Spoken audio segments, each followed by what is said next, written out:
Assalamualaikum warahmatullahi wabarakatuh. Pada kesempatan kali ini saya akan presentasikan praktikum 10 data mining yaitu perceptron dan ensemble classification. Sebelumnya, perkenalkan nama saya Ayani, NIM 224 10 10 1026 dari kelas data mining C. Jadi untuk soalnya yang pertama, ulangi proses klasifikasi menggunakan perceptron pada dataset find dan bit scanner masing-masing menggunakan perbandingan 0,2, 0,3, 0,4, kemudian tuliskan akurasinya. Dan untuk soal nomor 2, ulangi proses klasifikasi menggunakan bagging dengan base classifier perceptron pada dataset find dan bit scanner, gunakan perbandingan test set 0,3, masing-masing gunakan perbandingan NS Mator 100, 200, dan 300, kemudian tuliskan akurasinya.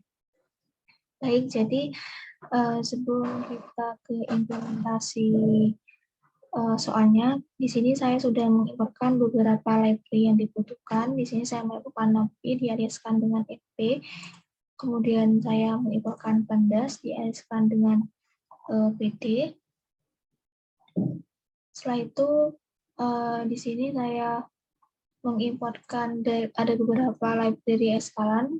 Di sini saya melakukan dataset, jadi kita tidak perlu mengambil filenya lagi, kita hanya tinggal mengolah datasetnya saja nanti. Kemudian di sini untuk yang processing saya mengimportkan standar scalar. Jadi standar eskalan di sini adalah kelas dari eskalan untuk melakukan normalisasi data agar data yang digunakan itu tidak memiliki penyimpangan yang besar. Nah, jadi ini akan mengubah data sedemikian rupa sehingga distribusinya itu akan memiliki nilai rata-rata 0 dan standar deviasi 1.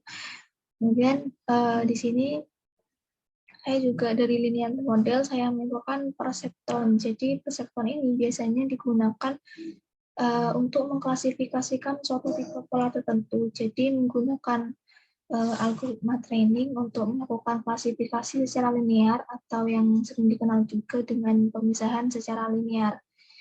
Nah, kemudian untuk model selection, di sini saya mengimportkan train test fit.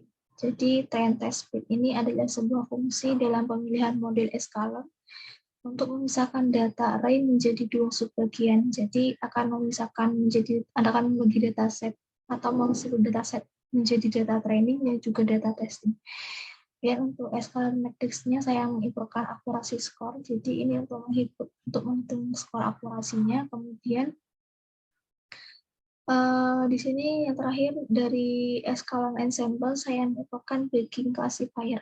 Jadi bagging ini adalah algoritma yang tepat untuk mengurangi data noise pada neural network serta baik diterapkan pada dataset yang memiliki atribut dan label yang bersifat numerik seperti itu. Oke, setelah itu kita lanjut pada implementasi soal. Di sini untuk dataset Y terlebih dahulu. Nah, di sini saya membuat sebuah variabel yaitu variabel Y. Kemudian saya load dataset Y-nya. Jadi kita tidak perlu mengambil file dari Y-nya itu. Jadi kita tinggal hanya meload datanya saja. Kemudian di sini saya membuat variabel baru bernama Y-frame. Jadi Y-frame ini akan mengubah dataset Y tadi menjadi data dalam bentuk data frame. Y.data, kemudian saya panggil Y-frame-nya. Kita jalankan. Nah, maka dapat dilihat di sini bahwasanya dataset dari Y ini ada 178 row dan juga 13 kolom.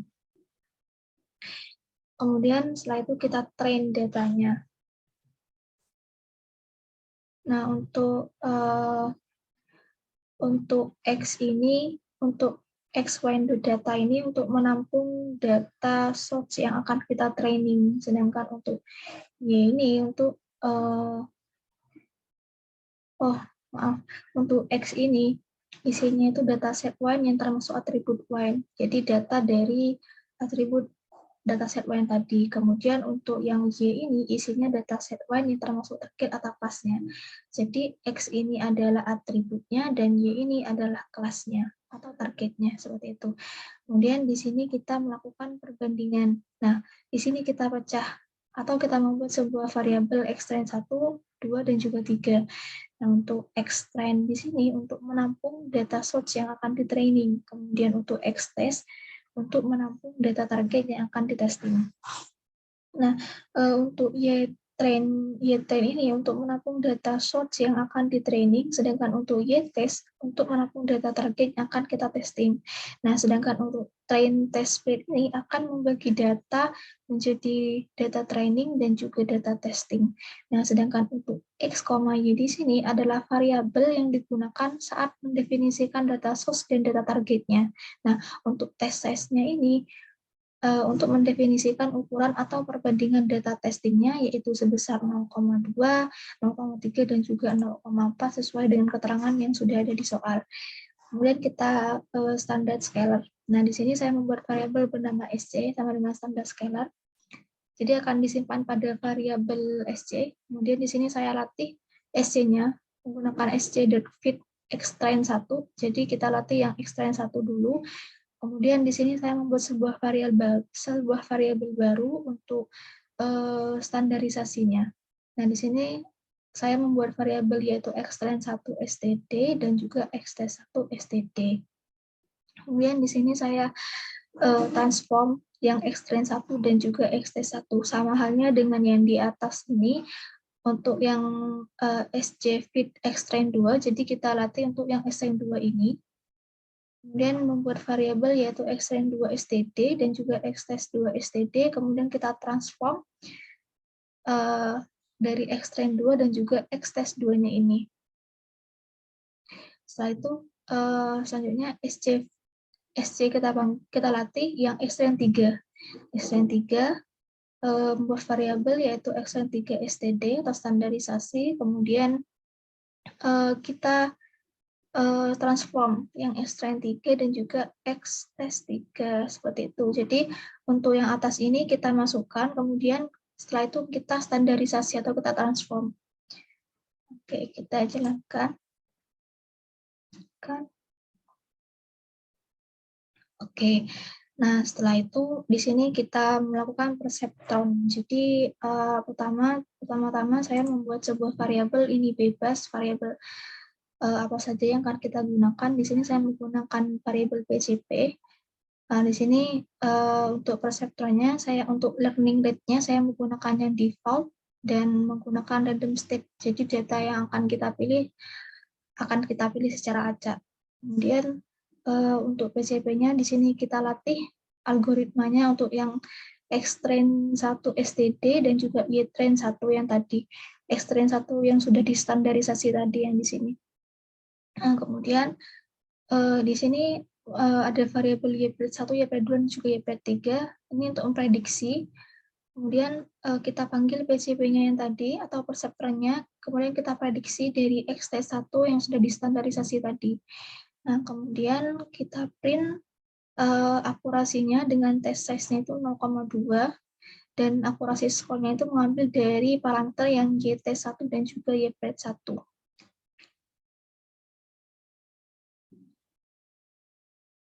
Nah, setelah itu sama seperti yang tadi, di sini setelahnya itu kita menggunakan YPRED2. Kita panggil dulu, kita latih algoritmanya yang xtrain 2 std dan juga ytrain 2. Kemudian untuk YPRED2 ini untuk memprediksi yang kedua, yaitu kita panggil PCP atau perseptronnya. Kemudian kita prediksi untuk yang test 2 yang sudah distandarisasi. Kemudian kita print akurasi test size-nya dengan 0,3 dan akurasi skornya itu dari YTest 2 dan juga YPRED 2. Kemudian selanjutnya kita akan melakukan yang ketiga, yaitu kita panggil dulu PCP, kemudian kita latih algoritma yang xtrain 3 std dan juga ytrain 3. Nah, kemudian untuk YPRED untuk prediksinya yang ketiga, kita panggil dulu perseptronnya, kemudian kita prediksi dari x3 std. Kemudian kita print akurasi test size-nya yang untuk 0,4 dan akurasi skornya itu dari YTest 3 dan juga dari YPRED 3-nya. Nah, setelah kita jalankan, maka didapatkan hasil akurasi test size 0,2 itu sebesar 0,97, akurasi tes ses yang 0,3 itu 0,98 dan akurasi tes ses 0,4 itu sebesar 0,99. Jadi akurasi tertinggi di sini adalah tes ses yang berjumlah 0,4. Nah, setelah itu untuk soal yang selanjutnya di sini kan kita diminta untuk mengulangi proses klasifikasi menggunakan bagging. Nah, setelah kita klasifikasi menggunakan perseptron, kita klasifikasi lagi, kita ulangi lagi klasifikasinya menggunakan bagging dengan base classifier, tapi datanya itu tetap yang perseptron dan juga dataset klasifikasi perseptron, tapi datanya itu tetap dataset Wine dan juga dataset Bridge Cancer. Kemudian untuk perbandingan tes setnya menggunakan 0,3 ya 0,3. Jadi kita tulis 0,3 di sini untuk tes size-nya dengan perbandingan NS motornya 100, 200 dan juga 300.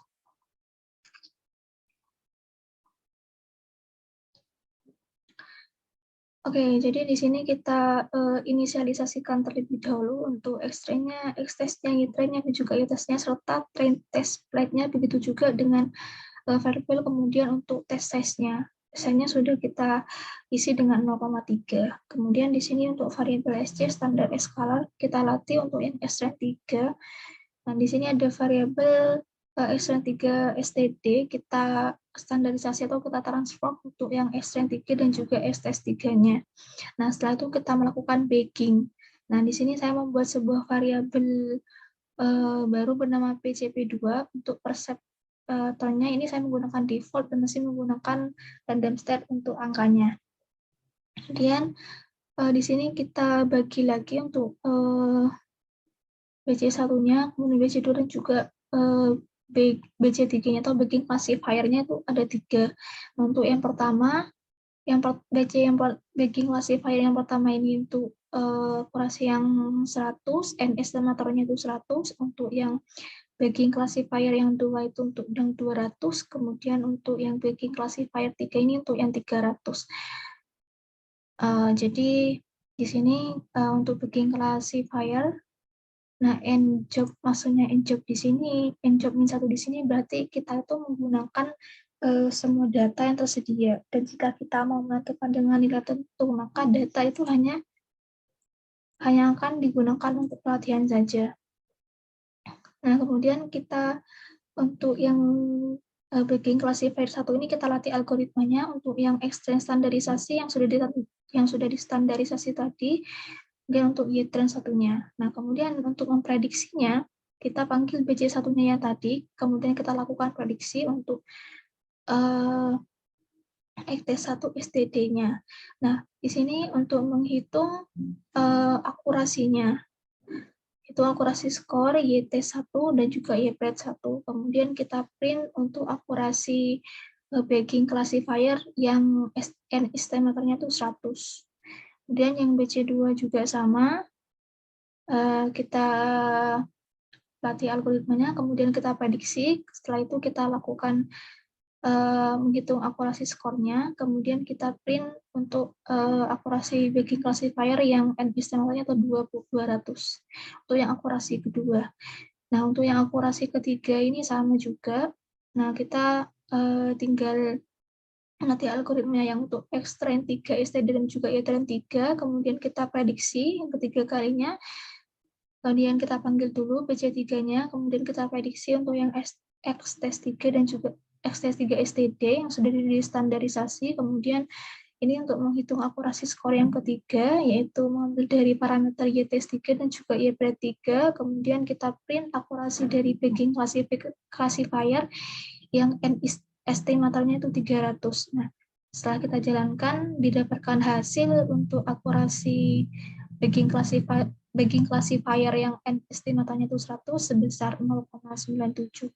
Sekian-sekian, dan untuk yang 200 itu N estimatornya itu 200 sebesar 0,42 sekian-sekian, dan untuk yang N estimatornya 300 menghasilkan akurasi 0,98 sekian-sekian. Jadi akurasi yang besar itu ada pada N estimatornya yang 300. Seperti itu. Kemudian setelah itu kita beralih pada pengerjaan untuk dataset cancer. Jadi pengerjaannya ini sama seperti dataset lain tadi, hanya berbeda variabel dan juga datanya. Seperti itu. Oke, di sini saya membuat variabel bernama cancer. Kemudian saya load dataset cancer-nya. Sama juga seperti cara yang di atas, kita tidak perlu mengambil datanya, kita tinggal hanya meload datanya saja, karena kita sudah mengimportkan library dataset dataset ini. Jadi kita hanya perlu memanggilnya saja. Oke.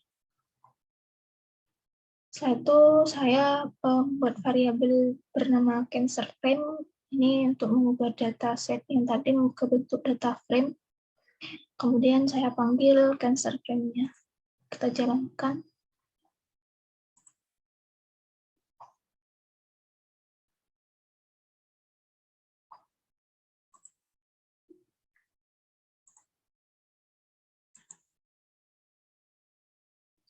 Jadi setelah kita jalankan, maka akan muncul datanya seperti ini ya. Jadi pada dataset Bits Cancer ini ada sebanyak 569 row dan juga 30 kolom. Nah, setelah itu kita train datanya. Ya sama seperti yang di atas. Untuk X-nya ini adalah atribut atau data dari database, data cancer-nya, kemudian yang Y-nya adalah untuk target atau kelasnya. Kemudian kita bagi juga di sini untuk X-line 1, X-line 2, dan juga X-line 3. Kemudian di sini kita atur T-size-nya 0,2, 0,3, dan juga 0,4. Nah, silakan. Kemudian untuk yang standar scalar untuk SC, standar scalar di sini kita panggil SC-nya dulu, kemudian kita latih untuk yang S-train 1, karena di sini kita sudah membagi menjadi S-train 1, 2, dan juga 3. Kemudian dari itu kita membuat variabel baru untuk menampung hasil dari transform atau yang sudah distandarisasi, yaitu X-train 1 STD dan juga ST1 STD. Kita transform untuk yang S-train 1 dan juga ST1. Kemudian yang X-train 2 sama, kita membuat variabel X-train 2 STD, ST2 STD, kemudian kita transform atau kita standarisasi yang X-train 2 dan juga XT1. Dan yang ketiga yaitu kita panggil dulu SC-nya, standar scalar-nya, kemudian kita latih untuk yang S-train 3. Setelah itu kita buat variabel untuk mentransform atau menstandarisasi datanya, yaitu X-train 3 dan juga ST3. Jadi logikanya itu kita itu masukkan terlebih dahulu datanya, data yang sudah kita bagi di sini, kemudian kita transform atau kita standarisasi datanya. Seperti itu. Nah, Oke. Selanjutnya untuk yang perseptron, di sini sama seperti yang di atas. Kita membuat variabel PCP, perseptronnya ini untuk learning. Kita memakai 0,1 atau default-nya aja dan menggunakan random state. Nah, setelah itu kita panggil dulu PCB-nya, kemudian kita latih algoritmanya untuk yang S-train 1, STD, dan juga yang train 1. Kemudian kita membuat variabel YPRED1 untuk memprediksi yang pertama ya. Terus kita panggil juga untuk memprediksi yang XT1 dan juga XT1 yang sudah distandarisasi. Kemudian kita print akurasi test size-nya yang 0,2. Dengan menggunakan akurasi skor yang mengambil dari parameter YT1 dan juga YPRED1. Kemudian di sini kita panggil lagi PCB.fit-nya, kemudian kita latih algoritmanya yang S-train 2, STD, dan juga Y-train 2. Kemudian kita membuat variabel YPRED2 untuk memprediksi akurasi yang kedua, yaitu pcp.predict tes 2 STD. Kemudian kita print akurasi test size-nya yang 0,3. Setelah itu yang terakhir untuk yang ketiga, kita panggil dulu pcp.fit-nya, kemudian kita latih extend 3 STD-nya dan juga ytran 3, kemudian tambah variabel bernama ypred3 untuk prediksi akurasi yang ketiga, yaitu panggil prediksi dari parameter x-3 dan x-3 STD. Kemudian kita print akurasi test size yang 0,4. Nah, setelah kita jalankan, didapatkan hasil untuk akurasi test size 0,2 itu sebesar 0,97, akurasi test size 0,3 itu 0,99, dan akurasi test size yang 0,4 itu 94. Jadi akurasi terbesar ini adalah akurasi untuk test size yang 0,3.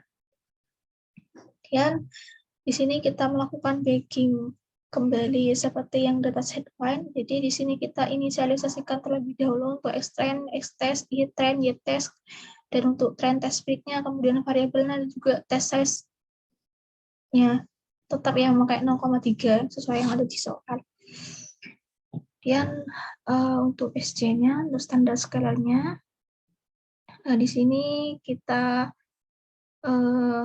panggil dulu untuk xtrend 3-nya, kemudian untuk xtrend 3 STD-nya kita transform. Tadi standarisasinya untuk xtrend 3, kemudian sama untuk yang xtrend 3 ini kita transform juga. Nah, setelah itu kita lakukan bagging. Ini saya membuat variabel bernama pcp2. Untuk perseptornya saya menggunakan ethanol default dan juga random state. Untuk angkanya itu kita acak. Tuh. Nah, kemudian di sini saya membuat variabel untuk yang BC1, BC2, dan juga BC3 ini, atau untuk base cancer yang pertama, kedua, dan juga ketiga. Caranya sama seperti yang di atas, jadi kita tinggal melatih untuk yang SN1 yaitu N1, kemudian kita prediksi, setelah itu kita menghitung akurasi skornya. Kemudian kita print akurasi dari bagging classifier yang N estimatornya itu 100%. Nah, sama juga untuk yang base bagging classifier yang kedua. Di sini untuk base estimatornya kita menggunakan PCP2 yang ini. Kemudian di sini kita inisialisasikan untuk N estimatornya itu kita isi 200. Kemudian kita latih algoritmanya, setelah itu kita prediksi yang kedua. Prediksi dari X-test 2 STD yang sudah distandarisasi, kemudian kita hitung akurasi skor yang kedua, yaitu mengambil dari parameter y-test 2 dan juga y-2, kemudian kita print akurasi bagging classifier yang estimatornya 200. Kemudian yang terakhir yaitu BC3. BC3 ini untuk base estimatornya juga mengambil dari BCP2,